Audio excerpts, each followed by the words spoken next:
Welcome to F-Bomb Friday. I am your host, Tracy Preston, along with my husband, Todd. Hey, hon. Hey, baby. Are you ready? I am ready. Let's hit it!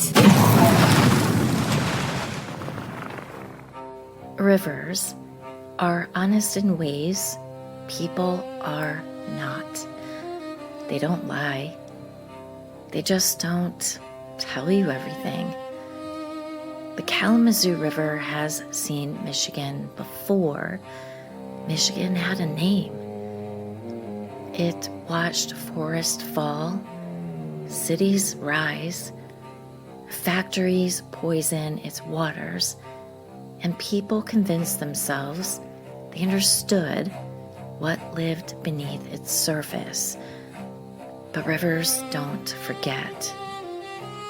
They hold memories, the way silt holds bones, quietly, patiently, waiting for the current to shift.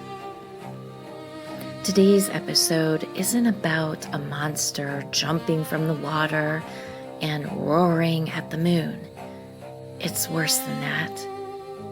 It's about something that never needed to announce itself. Something that just stayed beneath the surface, close enough to be felt. Never close enough to be proven.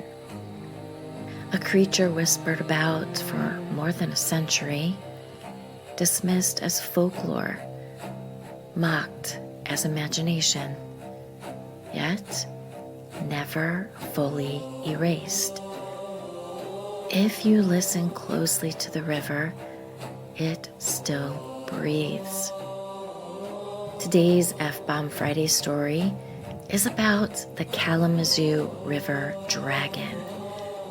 The Kalamazoo River stretches for more than 130 miles, winding through southern Michigan before emptying into Lake Michigan.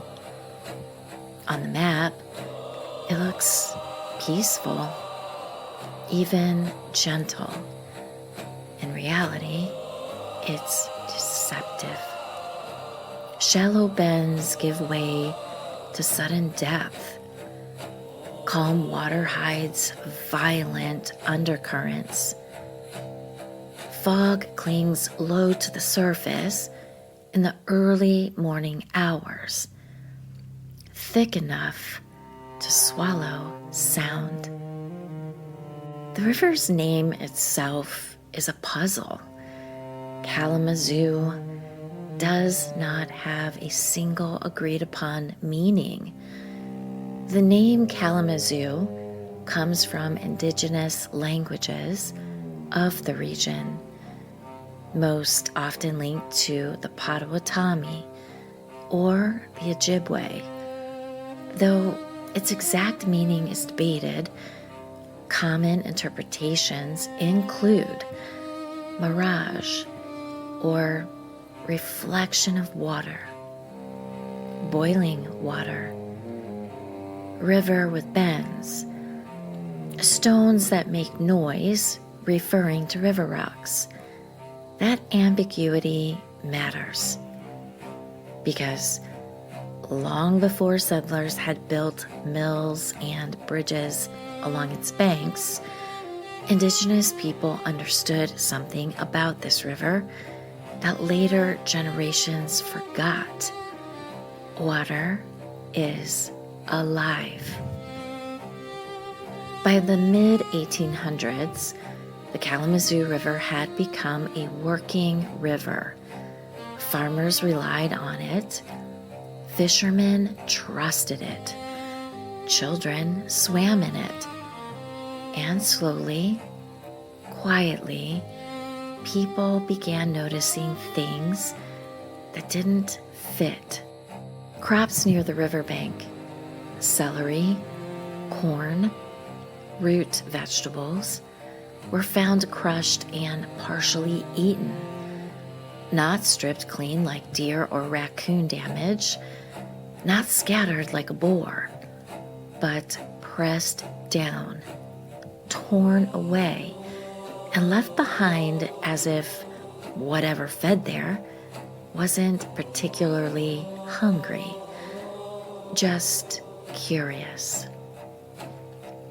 Fishermen complained about nets being dragged that snapped, not torn, but pulled, slow and deliberate, like something testing resistance before letting go, like something testing resistance before letting go.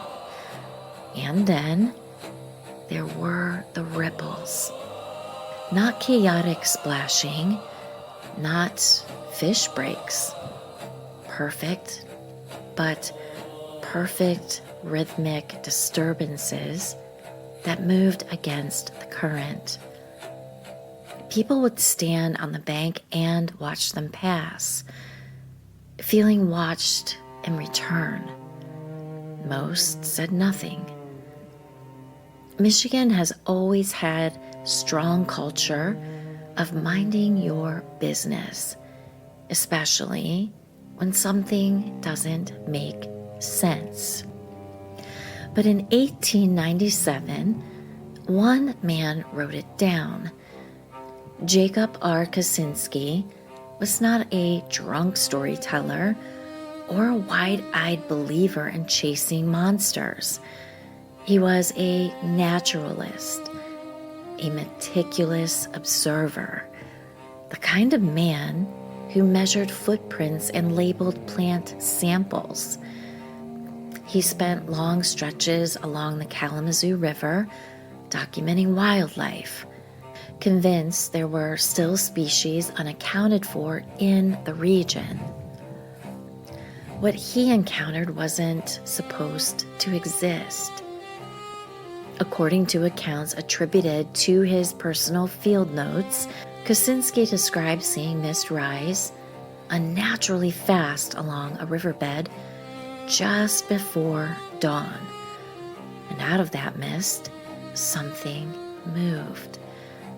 Not swimming, not crawling, but gliding. He described a body long enough that he couldn't see its full length at once. Limbs that broke the surface briefly, then vanished. Skin patterned like wet bark and river moss. So well camouflaged, it almost disappeared when it stopped moving. But what haunted him most were the eyes. Not glowing, not monstrous, just aware. Kaczynski wrote that the creature didn't flee. It didn't react aggressively. It watched him in a way a predator watches something it doesn't need to fear. He returned to the river repeatedly after that encounter, convinced it was real, convinced it wasn't alone. Then the notes stopped. Locals later began referring to the creature as a dragon, but not in the European sense. No wings, no fire, no dramatic confrontation. This dragon was quieter, older, patient. Witnesses who came forward decades later described similar features: a long, sinuous body, webbed limbs, a head shaped more like a crocodile than a serpent, and a presence that felt oppressive, like the air thickened when it was near. Several fishermen independently described hearing what they thought was breathing coming from the water on still nights. Slow, heavy exhalations that caused the surface to tremble slightly. One man swore the river rose up beneath his boat, not violently, just enough to tilt it before settling again, as if something massive had rolled beneath him. And then there were the children.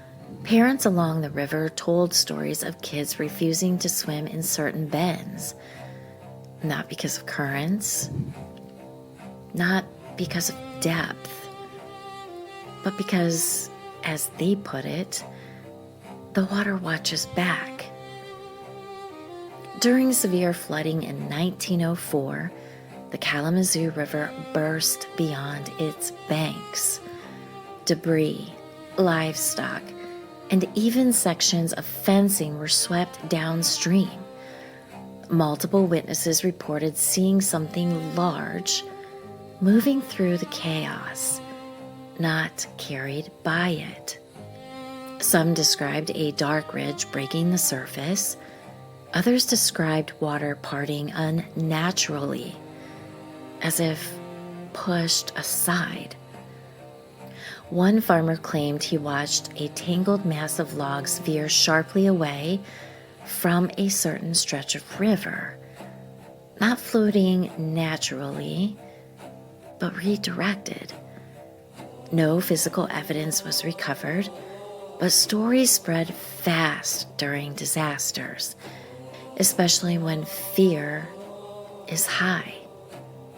And once a legend survives a flood, it does not drown easily. Here's where the story takes a stranger turn. Some versions of the legend suggest that the Kalamazoo River Dragon didn't originate in Michigan at all.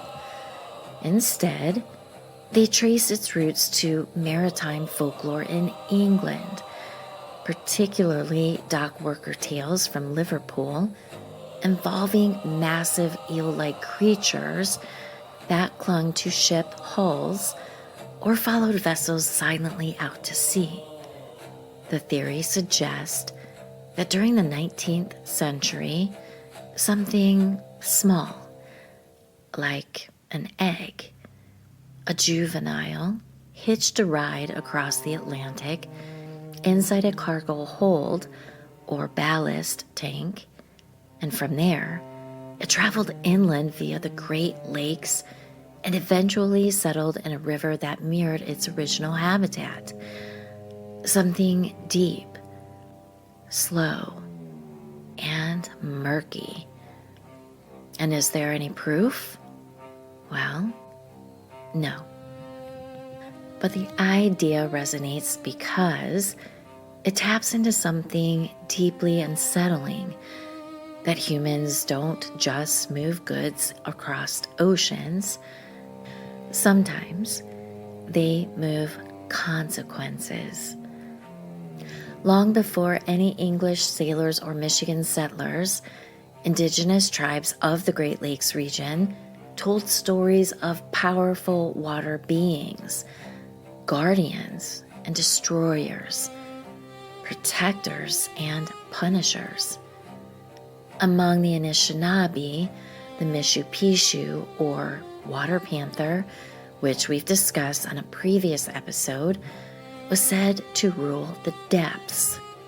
A creature of immense strength, scale-covered, horned, capable of dragging canoes under the surface when disrespected. These beings were not cryptids. They were forces. Warnings given shape. And while no known oral tradition names a creature specifically tied to the Kalamazoo River as a dragon, the overlap is impossible to ignore. Water, power, silence, and consequence.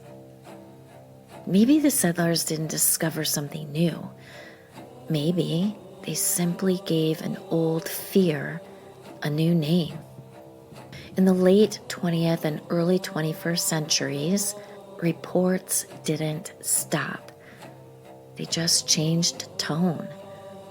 Kayakers described sudden, powerful currents where none should exist. Anglers reported feeling their lines go slack, then heavy, then suddenly free again, as if something massive had taken interest and lost it just as quickly. Several people reported seeing long shadows beneath the water that didn't move like fish, too smooth, too intentional, and always the same detail. When the river felt wrong, everything else went quiet. No birds, no insects, just water and awareness. Now, of course, skeptics offer explanations. It's a large fish, like a sturgeon, beavers, logs, optical illusions, and many sightings are likely just that. But here's the thing. Rivers don't generate consistent legends for over a century without something feeding them.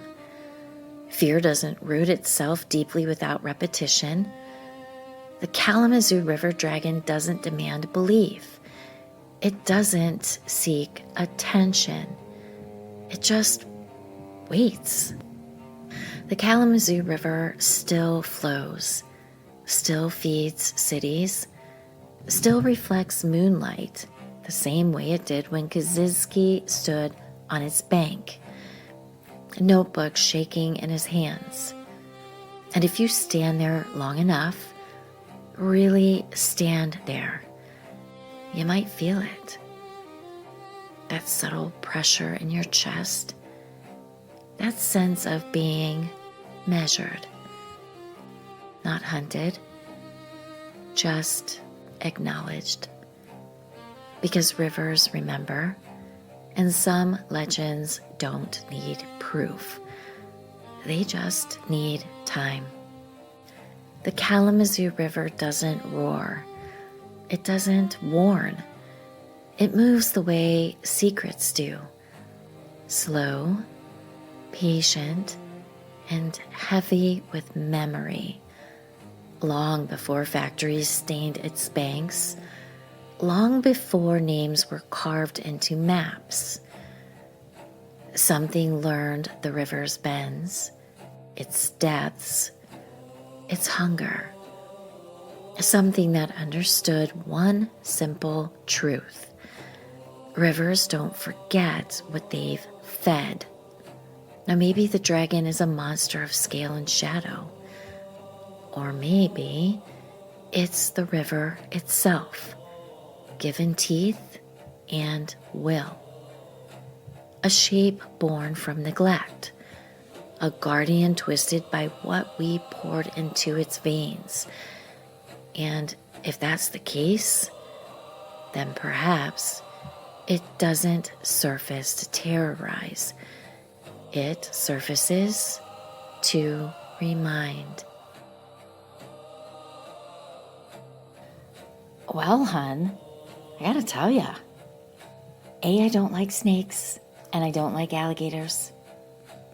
You don't like alligators? And I don't like rivers where you can't see into them. All right, so let's be honest. On a scale from 1 to 10, where are you on wanting to go on a kayak trip on the Kalamazoo River? 10 being I'm never kayaking again. 10. Well, I'll tell you what, I am suddenly very respectful of all rivers now, that's for sure. Absolutely. I mean, my dad used to take us canoeing on the Muskegon River, and you can't really see through that thing either. And, Right. you know, we're just kind of cruising down, my old friend and I, just relaxing, letting the river take us on its own. My feet were dangling. My legs were actually dangling in the water. And I thought I had, like, you know, maybe a leaf or something stuck to me. And it was a bloodsucker.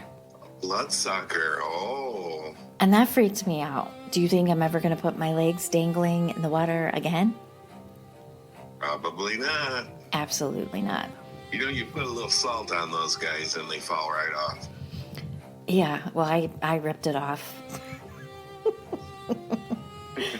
Calling this thing a dragon almost doesn't feel right. There's no fire, no wings, no roaring. It's just big and serpent-like. And it's got limbs, of course, but it doesn't really fit the word that we think of when we think of dragon. Almost it's kind of scarier than a dragon. It's huge, and it just waits. Yeah, no thank you. It's a Midwest dragon. No drama. It just watches you and judges. No drama for your mama.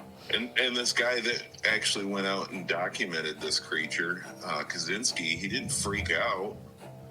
He wasn't a drunk. He wasn't hunting monsters. He was just documenting nature.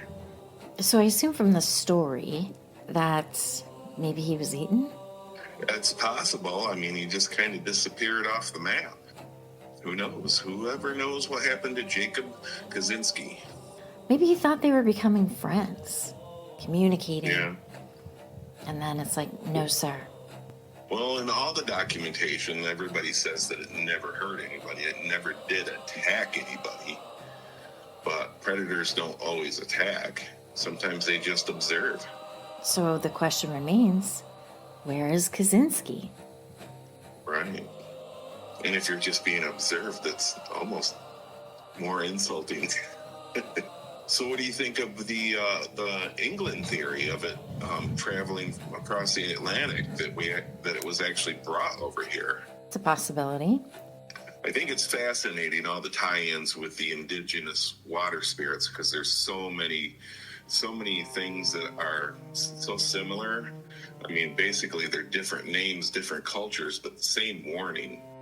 Respect the water, or the water will remind you. It doesn't feel like coincidence. And as skeptics will say, it's fish or logs or beavers. But what about the breathing sounds? And the fact that multiple people are describing the same thing decades apart, that's kind of weird. Agreed. And that silty bottom, riverbeds in Michigan are very silty and soft. And the actual shape of the Kalamazoo River kind of resembles the shape of a dragon too, so that's kind of cool. So, welcome to Michigan. We got lakes, forests, cryptids, and apparently we have dragons as well. Michigan is kind of a one-stop shop. A little bit of everything. It is. We got a pretty good grab bag. The scariest part to me is not that it might exist, but that it doesn't care whether we believe in it or not. It really doesn't care what we think. Well, great story, hun. I never knew Michigan had water dragons. We have our share of water spirits and water serpents, but this is the first one that I came across that was actually labeled as a dragon. It's kind of neat, and I hope this dragon stays happy and doesn't eat anybody. Stick to turtles. Well, do you want to sign us out, hun? Sure do. You better lock your doors. You better lock your windows. And you might just want to check under your bed. And if I see that water dragon under there, I'm just gonna stare. You can stare at me. I'm gonna stare at him. Yeah, just put a little salt on him. I don't know if that's gonna work with a dragon. Well, it's worth a try. Yeah, I'll have my bag of salt. I'll be ready. Well, thank you, everyone. Thanks, everybody. And we will see you again on Malice Monday. We will see you on Monday.